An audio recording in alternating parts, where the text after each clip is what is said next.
Hello, Watch Voice Focus. Today we're catching up with a former striker and friend of the show, or the old show, I guess I should say, in Nathan Tyson, to get his thoughts on his old club and ask if he ever plans to retire. Nathan Tyson, how are you? I'm good, thanks. I'm good. How are you?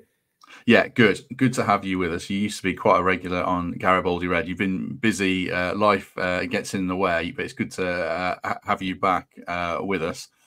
We'll do some general chat, but like I say, you were still playing last season. I think we're the same age. I'm 41. I'm older. Oh, you're older than me. Just turned 42. Oh my gosh! How did you get on last season then? Do you feel the strain or not? I think it was just more on the mental side. Like, I literally started off well at Ilkeston, really enjoyed it, and then changed of manager, and then it was like he didn't, not saying that he didn't like me, just that he wanted to bring in his own players, which was fair enough. We had a really good discussion about it, and it was Ian Deakin, and it was fine. I was like, look, that's fine. Just be honest with me, because he dropped me to go for the base for the game, and I was like, look, what's going on? Is this going to be a thing all season?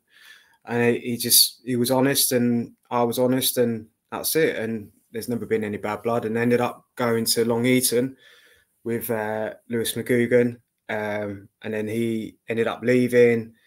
Brad was still there, so I stopped there. But then we were getting beat near enough every week, and it was mentally draining. And then I just signed for Baseford. Started off really well, and then just there was one or two things. Jeppo, the manager at the time, he ended up leaving, and I thought, look, I'm going to go. I ended up back at Long Eaton. We went 5 games unbeaten, even though it was 5 draws. So it was a really good time then, and thought like, yeah, we've got a real small chance of staying up. But then as soon as we lost one game, the domino effects happened. And then getting beat 7-1, which is the largest I've ever been beat before in my career, I was just like, it's not working out. And to be honest, I was ready to retire. And then lo and behold, a friend was begging me, and then the owner of the club that I've signed for now, he was like, look, can we get you on board? And I was like, and ahhing. And he just convinced me, come and have a look. And I was like, okay, yeah, it sounds like a really good project. I know it's step 6 level. I said to him, like, I can't commit too much because I've got outside stuff going on. But then, yeah, I ended up signing. You able to say who you signed for? It's not been announced. Oh, sorry, yeah, signed for Claycross Town, which is up near Okay. Chesterfield. Yeah, so a lot of people would say, "Where's that?" I say, "Look, in that." So, but do you know what? They're really positive, and if I was to go and join a team, it would be someone with, ambition to get out of the league that they're in and be competitive. The last 2 seasons, I've been in 2 relegation battles, so it'd be nice, like, just to finish it off. This is definitely my last year. I'm not doing any more after this. Yeah, I was going to say, what possesses you to keep going then? It's the mental drain. Is it because the last 2 years have been rough? You want to go out on a high, then that's what keeps you going? I'd like to go out on my own terms, to be honest. And I've always wanted that last promotion, no matter what level it is. But at the end of the day, I really enjoy it as well. But last season took its toll on me. But there was glimmers of hope throughout that season where I was like, okay, yeah, this is all right. I could do another year. And then there's just you get battered. And I remember we played Barwell away, and I was absolutely horrendous. We're playing on 4G, and I'm falling over everywhere. I'm basically being used as a target man, so I'm fighting with all these centre halves. We're pretty much down and out, and it's just, you just think to yourself, I don't know what's going on here. And that was the first time that I generally came off a game like my legs have gone. That was the first time I thought, oh dear, it's happened. But then after that, I was back training, playing, and I was coming off the bench and doing bits, and you just think, no, like, maybe that day it just wasn't a good day, and that's what it was. It just wasn't a good day. It doesn't mean that I should stop. But this season would definitely tell if it's generally happening. I mean, we start pre-season on Saturday, so we'll see where we're at with that. It's part of it being around a group of lads as well, because not many players who've had a good career like you get to play this long. I mean, next week's guest is Paul Anderson, who's just announced he's retired. Yeah. You mentioned Lewis, who is a regular on the show, and Kelvin Wilson. They both come on regularly. They both retired quite young. So it's part of it just being able to play and still being around a bunch of lads on a Saturday. I think, yeah, that definitely. And there's a fitness element to it as well. I just know that when it's gone, it's gone. It's gone for good. And you're not going to get that buzz back from, you know, scoring a winning goal or, you know, getting a promotion and scoring hat tricks and, you know, just that vibe. You're not going to get that back. You know, I could do it through playing five-a-side on a Thursday night. It's not the same thing, to be honest. And, you know, no matter what level you're at, it's also good as well to be an inspiration to people as well, to say, look, like I've played, yeah, I didn't play in the Premier League, but I've played over 600 professional games and I'm still out here trying to run past 18-year-old kids. And at the end of the day, I just love playing football. Don't like coaching it.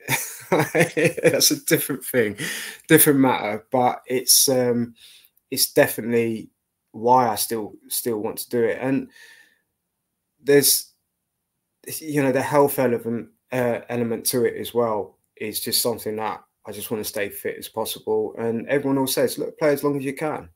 I spoke to a former Forest player, Michael Massian, and I see him at the gym, him and his wife, and he just says, yeah, just play as long as you can. Because I said to him, it must have been about a week ago, I said to him, oh yeah, no, I'm not going to carry on. And then I saw him yesterday, he's like, oh, what, you did another year? I said, yeah. And David McGoldrick, I see in the gym all the time, and he's like, oh. I said, I can't believe, how are you doing it? So they all think I'm crazy, and I must be nuts. It must be something.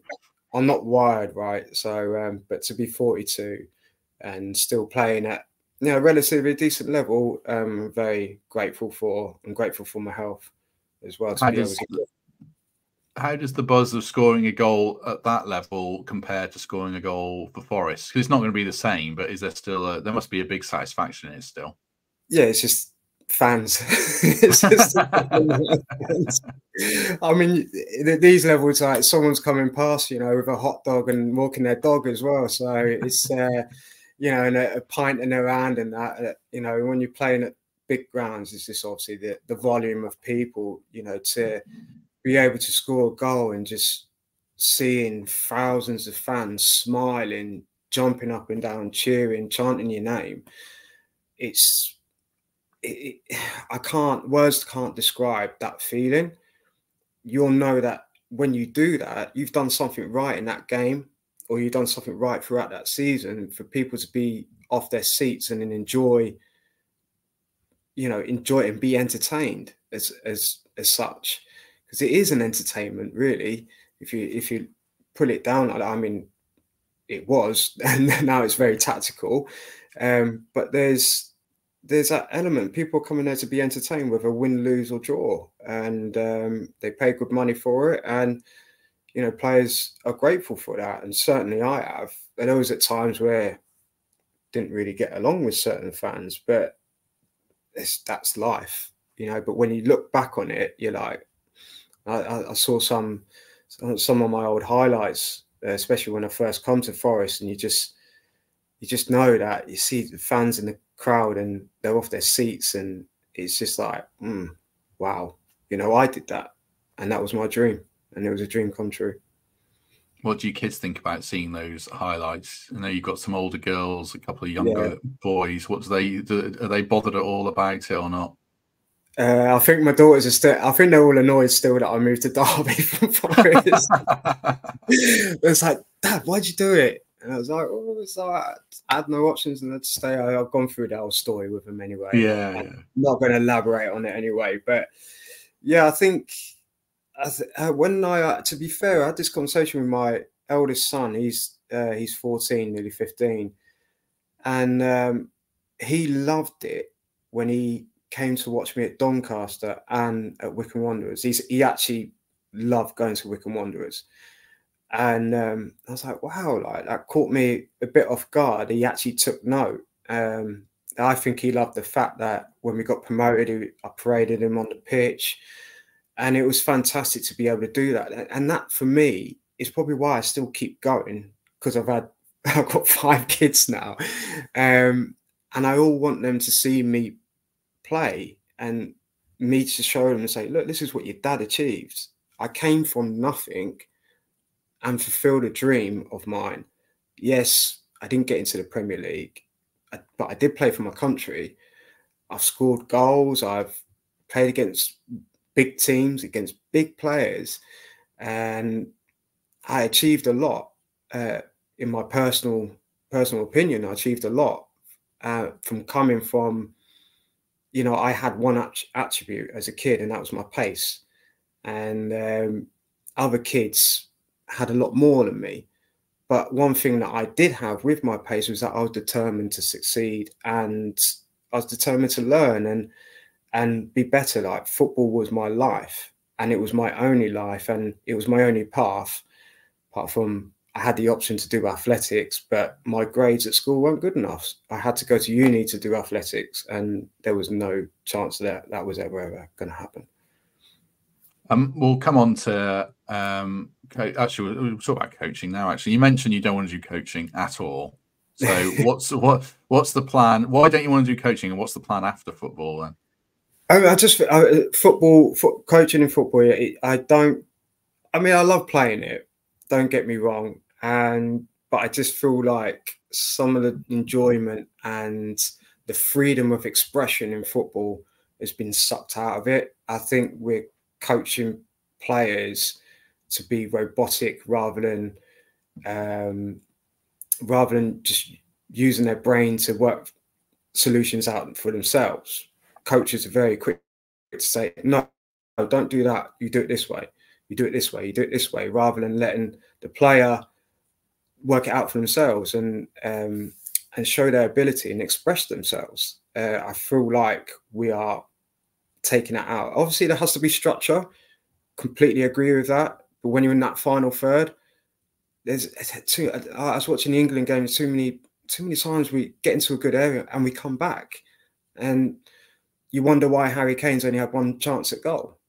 So it's you're not putting enough balls in the box. And for me, you just got out. It could be more experimental in that final third. Express yourself. You know, do something. You know, don't think as getting a throw in the final third or a corner is a negative. It's not. It's a positive. You're further up the pitch. You know, you've got the ball further away from your goal. Now you've got an opportunity to get the ball in the box. But it just seems like we get into one area. No, I'm not going to put it in. Come back round. No, come back round. And by the time, like, better teams, they shift really well. So you're not really going to catch them off guard. And it's very, very difficult. Yeah, and we did a live show last week, and Lewis said the same thing, basically about, you know, set piece coaches. You know, it's the game's got so complicated. Do you find Man City boring, out of curiosity?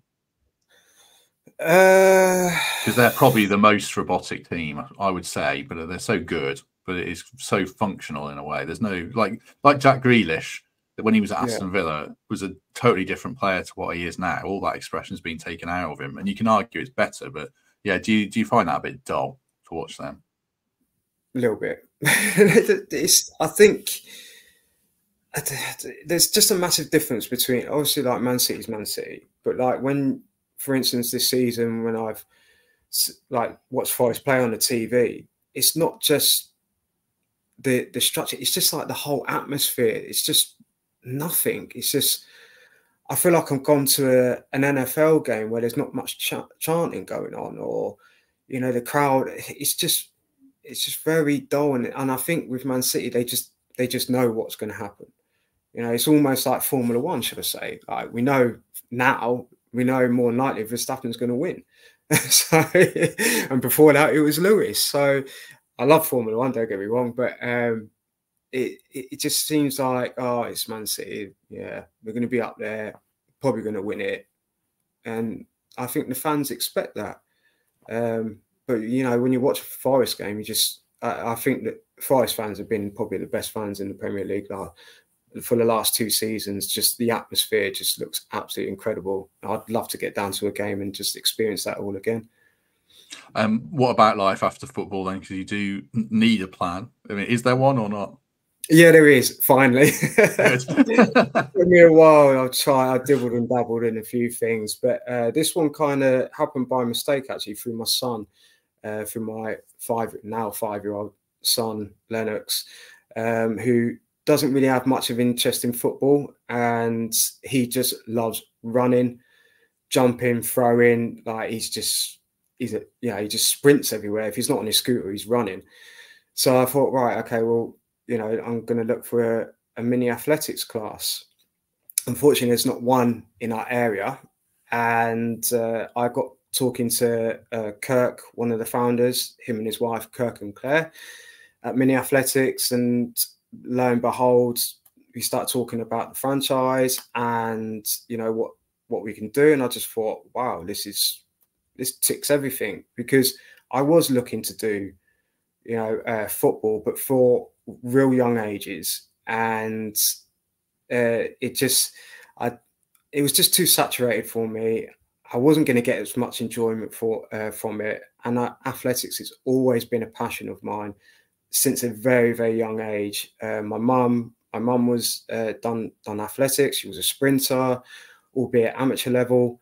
And I used to, as a kid, that's where I started out, really. I was running in the streets barefoot, racing my mates, doing 100 meters, and loved the Olympics and everything about it. But this, for me, I just literally thought, oh, this is a great transition for me, going into something else that I love and I'm very passionate about. And I want to teach kids that it's not like we're not looking for elite athletes. This is an introduction to kids into sport. So it's mainly athletics based, but there's different themes. It's fun, it's enjoyable, it's building up children's confidence if they're lacking something, if they're too shy, and it's about making friends. The parents, it's about bringing your kid along and just give yourselves a little bit of a break, but most importantly to burn your kids' energy so they can sleep better in the night. There's so many benefits from this class. And I just thought, right, I'll jump on board, and I bought the franchise for Nottingham and Loughborough, and I'll be launching in September. So, yeah, bit of a plug there. Yeah, no, it's fine. Good timing after Olympic Games as well. No better time to launch, certainly.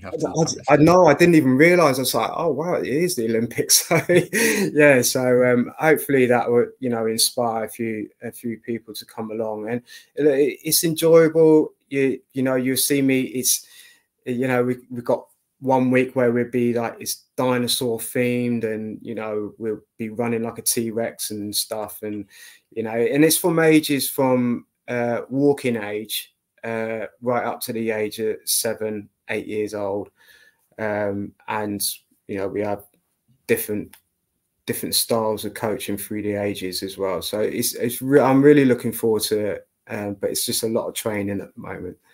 Yeah, I was going to ask you one other question about it. You mentioned about school, your grades not being good enough. You know, you've been embedded in football for, long 25 years, more than that. How have you found the kind of back to the classroom aspect of running a business? Wow, it's like going back to school.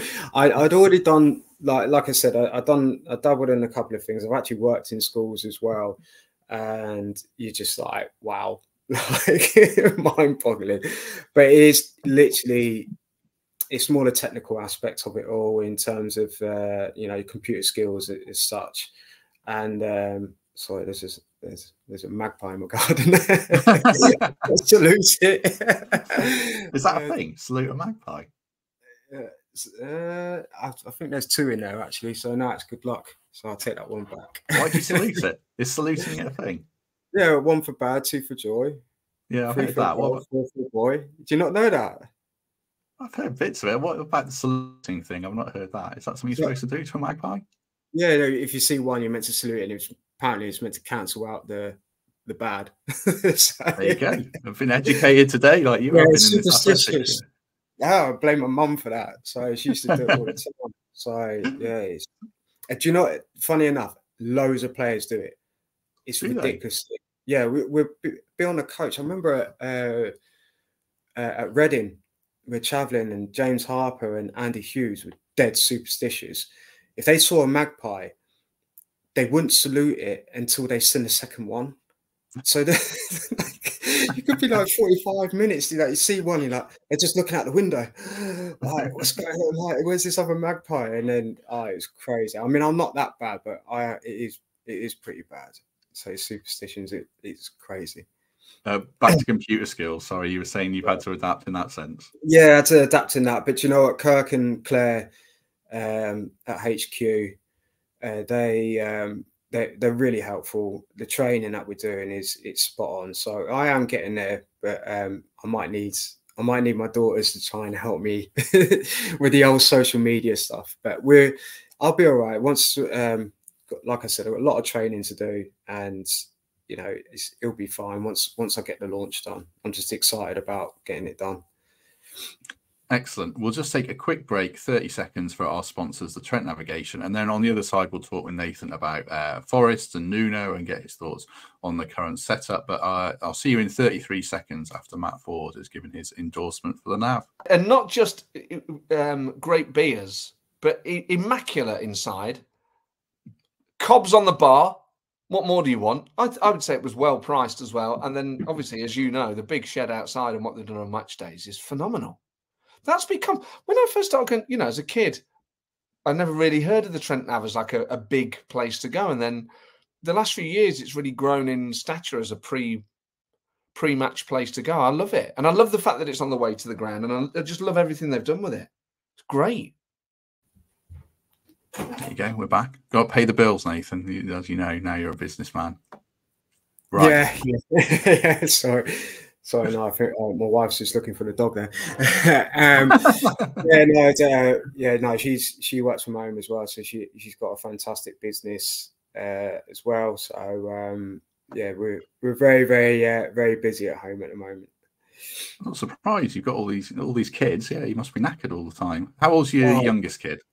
So he's 10 months, and literally had the worst night with him last night. He woke up at 2:30 and wouldn't go back to sleep until 4:30. Oh my God. I've forgotten those days. Really tired. That's the reason why. And he slept in the night the other night, and I was like, oh, wow, he's not done that for a while. And then last night, he just wanted to play. Like, I was hugging him, and he was slapping me in the face and that. And I was just like, oh, I don't need this. So, so it's he's at nursery anyway. He's at nursery this morning, which is giving me the time to do this and get other bits done. I couldn't do it again. I've got 2 kids, and two's plenty, so you're a better man than me. Let's talk a bit of Forest then. What do you are there any particular players that you saw last season that you like, and how big an achievement is it they're actually still in the Premier League? Because you strive for so long to get there. It's so tough to still be there for a 3rd season. You know, you must be impressed by that.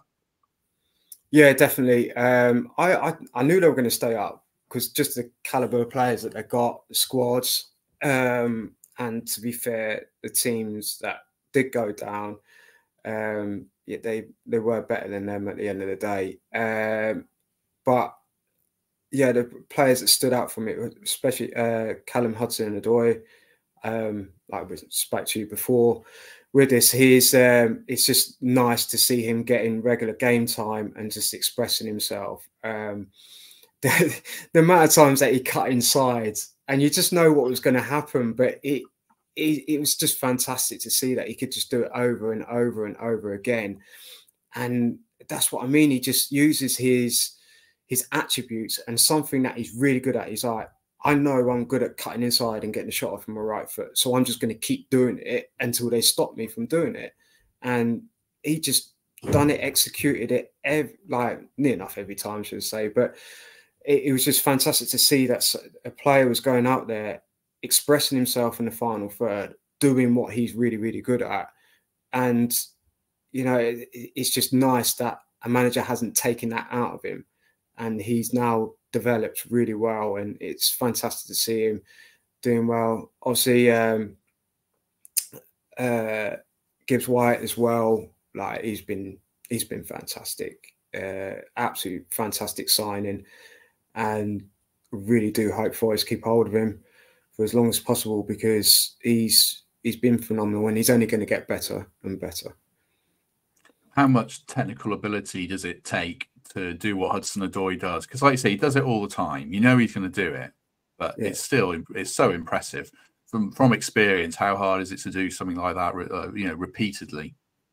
It's just repetition. It's just something that if you know that you're really, if that's one of your attributes, you just got to work on it, keep working on your strengths. See, coaches, a lot of coaches out there will say you need to work on your weaknesses. And it's like, well, why do I need to work on my right foot? Like, you know, I was always told to work on my right foot, keep working on my right foot to give myself another option. But I was like, well, I'm still quick enough to go past someone with my left foot and get across them and make something happen. So why are you telling me to slow my game down when my speed is my attribute? And it just overcomplicated things. See, the transition of coaching that I've had from when I first come through, when I first started off at Reading, I was just told, I remember Kevin Dillon saying to me in a youth team game, and he said, why are you doing a step over? And I was like, well, you know, I'm in a tight angle, and he's no, he just got the ball and he booted the ball down the line. He said, that's all you have to do. That is your trick. He said, if you've got the defender squared up, put it down the line, run round him, and 9 times out of 10, you'll be getting on the other end of it. He said, if not, it brings out a centre half and they'll come out and, you know, tackle you. Because a lot of the time back then we played 4-4-2. So that was my strength, my pace. And I was playing out wide, which I hated playing out wide. Couldn't stand it. I wanted to play down the middle and score lots of goals. And but the higher I went, they were like, you're edging out, you're a winger, you're not a striker. And yeah, it was difficult to take. But you just got to work on your strengths. And it's clear to say that you know, I don't know what he does in training, but it's clear to say that he does that in training in small-sided games every single time, because if he wasn't working, he wouldn't do it on a Saturday. It sort of leads into what I was going to ask about Elanga, who has got a lot of pace. I think he's one of the fastest players in the league, and he started last season so well using that pace. And it seemed as the season went on, he either by himself or probably more likely by coaching felt like he overcomplicated his game, and he played inside a lot more. So I guess for him, you would want to see him or Nuno just release him more next season just to do what he's best at. Yeah, I think it can get very tricky. There might be a point in the season where it didn't work out for him using his attributes. So he's then tried to adapt his game a bit to say, right, I need to slow someone down and then speed up. But the problem with that is if you just be more direct and you're going towards that bar line or you want to link up, like if you're just more direct, you're pushing the opposite team back. And this is my whole point. Getting a throw in further up the final third and getting a corner is not a negative, it's a positive thing. So don't, you know, when you're getting that final third, just be expressive, but with the point of, if I'm out wide, that ball's coming in the box, can I get a cross in? Or if I'm cutting inside, can I get a shot?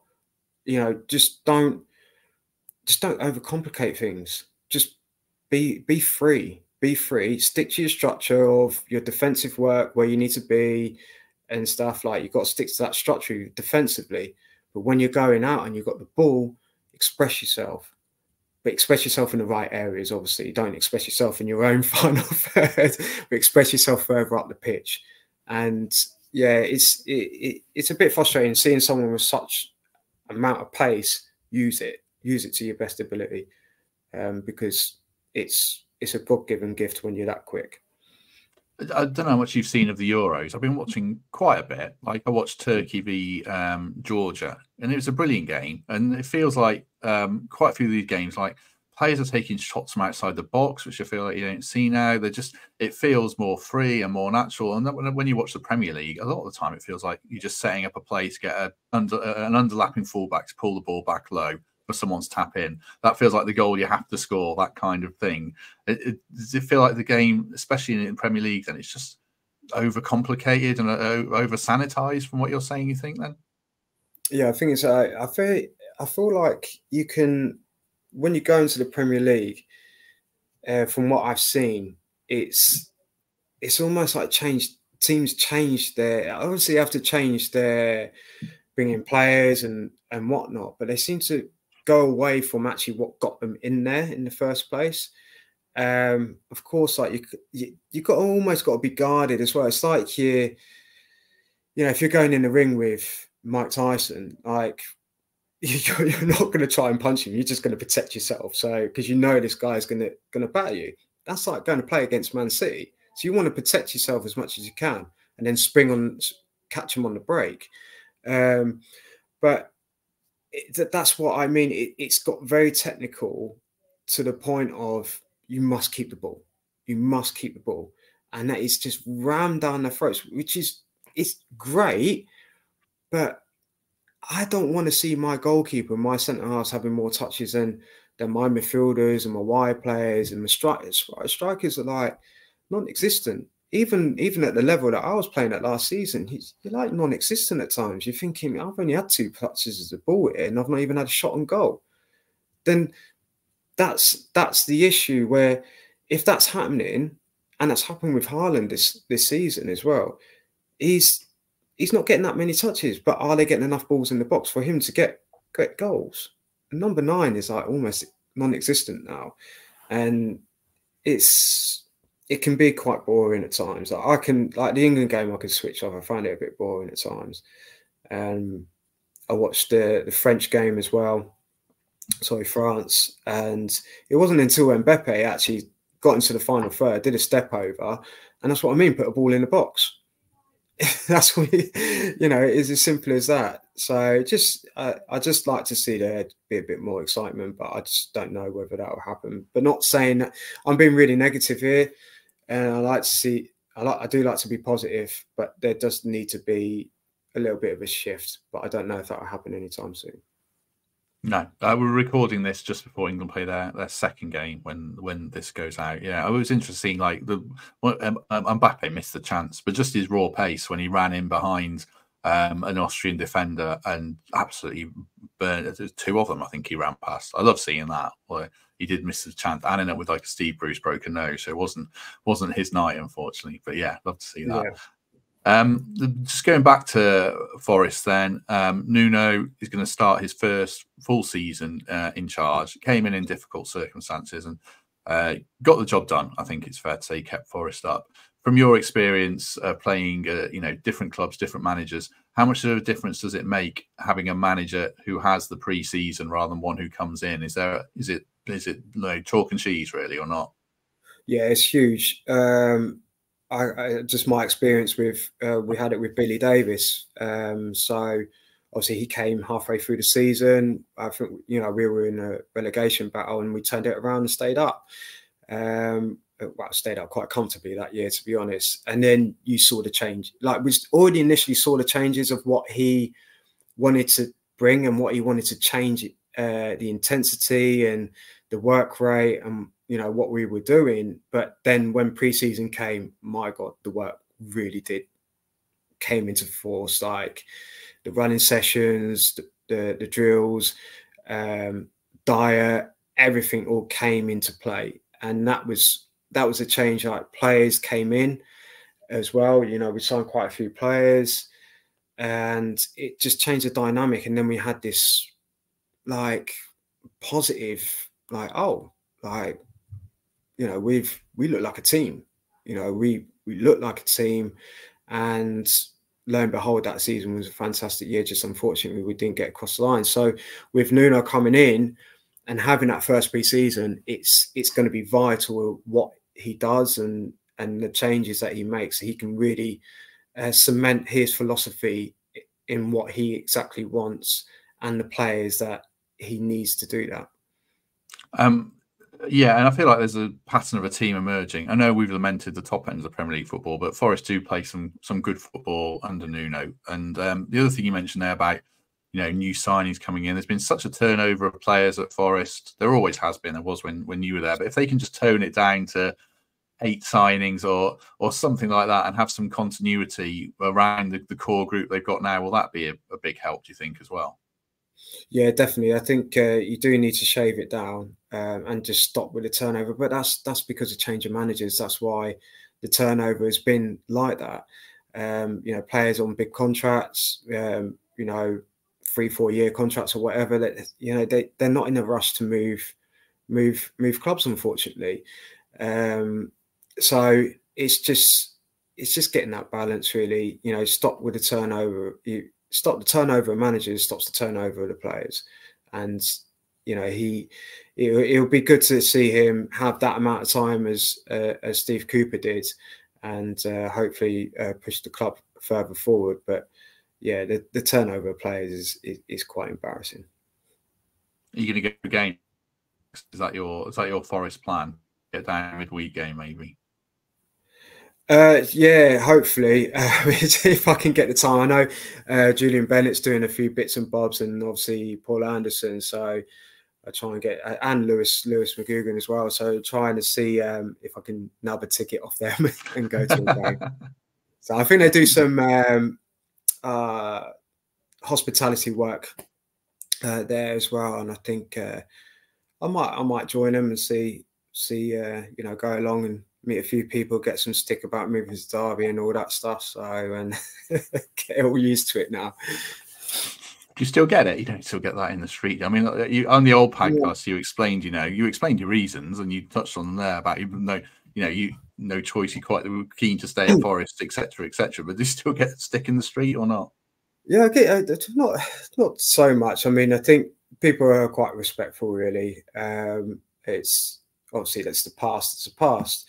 I have my reasons for it, and I don't regret it. But it's yeah, you do get one, like, for instance, someone messaging me saying, "Why did you go to Derby when you were like you're a Forest fan and yeah, and you're from Nottingham?" And I'm like, "Look, mate, I wasn't born in Nottingham. Like, I'm born in Reading. I'm from Reading." But yeah, Nottingham is my home now. I've been living up here for so long, so it's. But yeah, I do every now and then. You just think, God, I don't respond, to be honest. So, oh, right, yeah. But it's nice. You know, it's nice. I think we went to Father's Day on Sunday, and a fan recognised me, and it was nice, like that feeling. And you know, they wanted a photo, and it's quite nice. So I think at times you hate it at times, especially when you're eating with your family and stuff. But now that you're kind of like pretty much near enough retired, it's nice to be recognised every now and then. Just lastly, before we finish, we're recording this just as Steve Cooper's been announced as Leicester manager. So it's not the same, but he's getting some stick from fans for making that move. I mean, for me, there's only 19 other Premier League clubs, and he's not going to get half those jobs, really. So it's a small pool to pick from. So I've got no problem with it. It's surely, I don't know what some Forest fans think about Cooper. I don't get the almost animosity to him. It's really weird. But what do you think about him making that move to Leicester? The man's out of a job. And if that's a job in a Premier League and they want him, like, you're not going to turn it down. You know, we know how bad, you know, the changes of managers are, the turnover, should I say, throughout the Premier League. And well, just throughout professional football. It's very hard to hold down a job for more than 2-3 years. And so I don't blame him for going. He's got an opportunity to, you know, be a manager in a Premier League club, and you know, it's his job, and I don't have a problem with it, to be honest. I mean, you're talking to someone who moved from Forest to Derby, so I can't really talk much about it. I can't be negative about it, but for me, he's out of a job, and you know, where else is he going to go? Does he want another team in the Championship? you know, getting out of the Championship is difficult enough as it is. But this is Premier League. You want to be competing. You want to take a team to compete against the best. And that's exactly. I don't blame him for it. At the end of the day, he got sacked by Forest. It's not like he left Forest. Yeah, that's the big point. That we sacked him. Yeah, you're right. Yeah, you can't get upset about it. No, not for me. Not for me. Right, I think we'll leave it there. So if you've enjoyed this, as ever, do us a favour and hit like on the video and subscribe. You can become a member. And also give us a lovely review on iTunes and a 5-star review on Spotify. We always end giving people a bit of a platform if there's anything else they want to say. I mean, you might as well just give the website for your new business or something if you want. Anything you want to add before we go? Just keep an eye out for Mini Athletics, Nottingham and Loughborough. I will be coaching that be launching in September.